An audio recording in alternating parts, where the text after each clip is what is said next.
have tried, you may not have tried. It's not complicated, but every time we go through do an extrication or do a training class, cars are always 99.9% of the time. It's in always. They're on all four wheels, you crib them, you pop the door, you cut it again, and you're double. Okay, we're going to teach you how to do it with no breaking.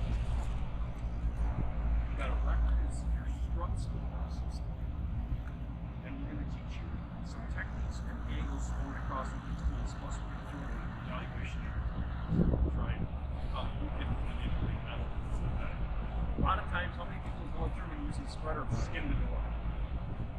Okay? Why is that?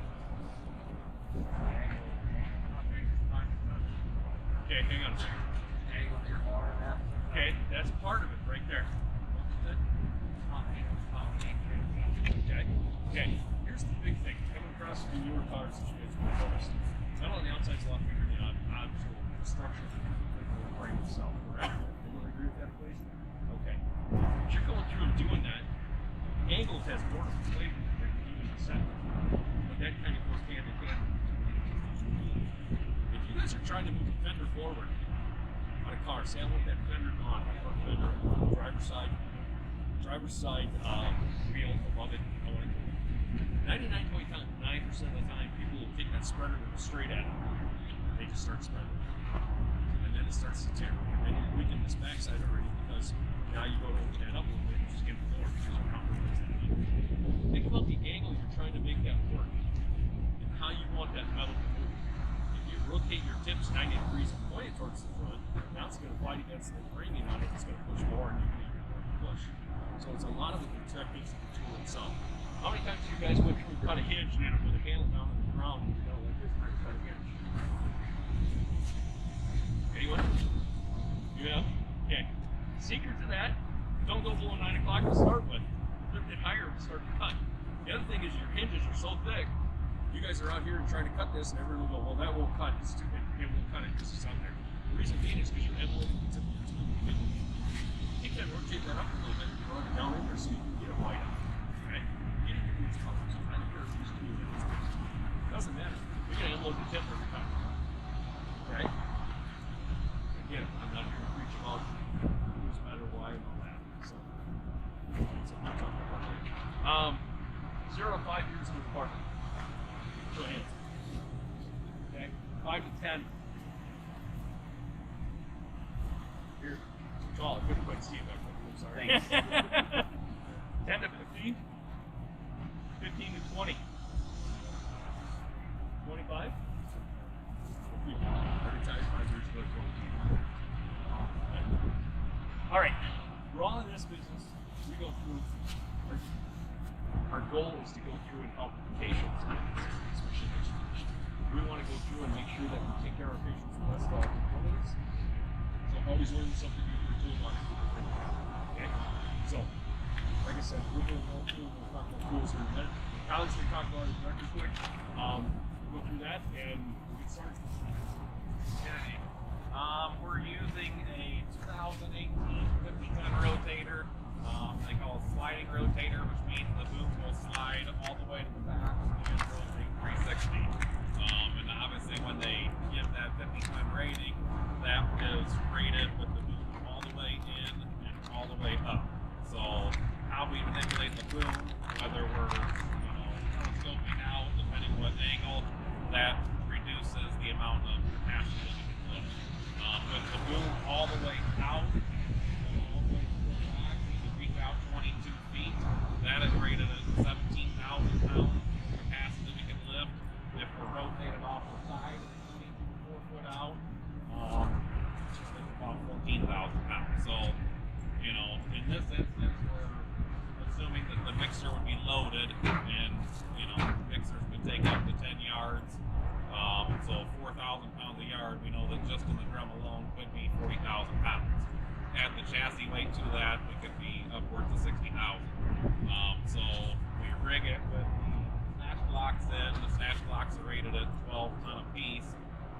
So our line rating with the snatch blocks, we can lift 48,000 pounds with that rig. We're rigged around cross member, since that's the most rigid for this particular lift. And the chain, we're using half-inch grade 100 chains, which are rated at 15,000 pounds a piece. Put it in a basket, then they're 30,000 pounds. So if it was a semi-tractor, we've got synthetics like this, what are called rim slings, that are specially designed to go through the spoke of a rim, aluminum rim, in one hole, back out the other. These are rated at 10,000 pounds straight line, or in a basket, they would be rated at 20,000, which would be more than enough for what we need to lift. It's got a protective sleeve on the outside, protective coating on the inside, that way it cannot be cut. Generally, the synthetics, they're a 5-to-1 safety factor, so theoretical breaking point, if we had it in the basket such as this, it wouldn't break until it reached 100,000 pounds. So we're rigged up. We've got our wheels chocked so that any chance of shifting back and forth, that will eliminate that, and we're ready to lift it and let you guys work with the tools. I know with this one I'm getting 33,000 all the way through. The telescopic one, you're gonna get its max force right away, first 10 or 12 inches, and then it just starts going down from there. So you guys do what you want, how you want. And that we have to play with, so whatever you guys need there. What else do I got? You guys are cutting something, just kind of be careful with the batteries, where they're at.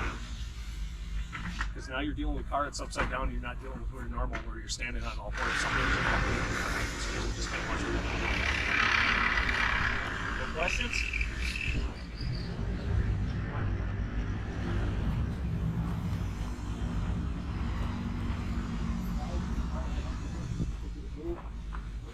Rock and roll.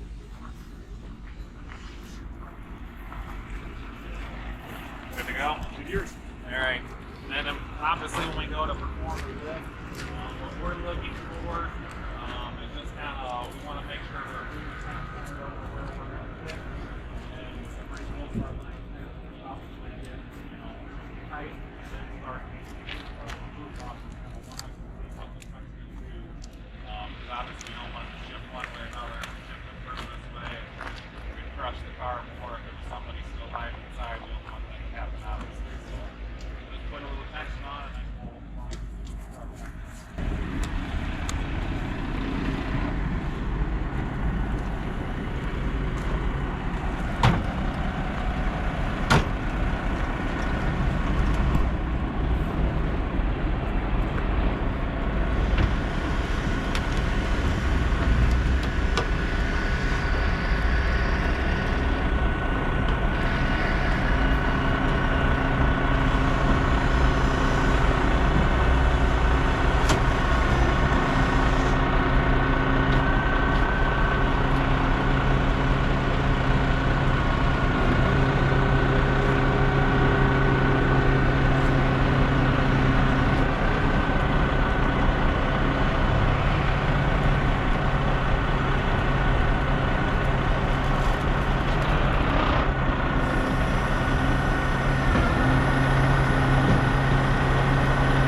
Any more axle strap? You lost any more axle strap?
Crunch like you got it. Yep, we're good. We're up, gentlemen.